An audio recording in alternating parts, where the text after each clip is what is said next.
Dalawang bangkay ang natagpuan sa magkahiwalay na lugar. Ang isa, nakasilid sa drum at iniwan sa bangin sa Antipolo, habang ang isa, tumulutang naman kasama ng mga basura sa Quiapo Pumping Station. May report Jamie Santos. Sa gitna ng paghihiwalay at pag-ahon ng mga basura sa MMDA Quiapo Pumping Station sa Maynila pasado 2:00 ng hapon, tumambad sa mga taga-MMDA ang bangkay ng isang lalaking 55 hanggang 60 years old. Nireport ito sa MPD Station 14 na agad nakaresponde. Hawak na ng MPD Homicide Section ng investigasyon. Ang lalaki ay naka-brown shirt, black shorts, may black reading glasses at may tattoo sa kaliwang balikat na tila may pangalang Guardian.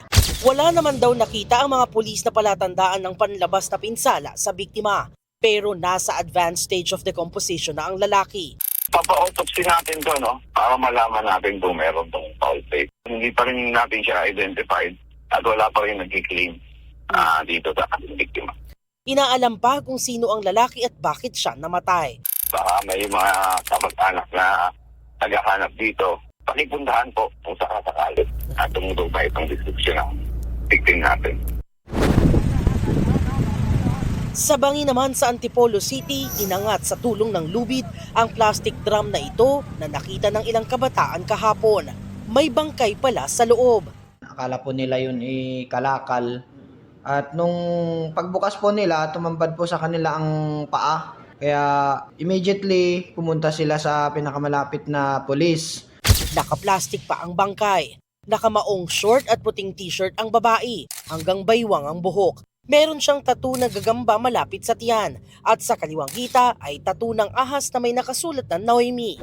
Natunto ng GMA Integrated News ang pamilya ng biktima na kinilalang si Rana Ayesa Baluyot. Sabi ng kanyang kapatid, madaling araw ng January 20, huling nakita si Rana Ayesa sa Barangay Kupang, Antipolo City.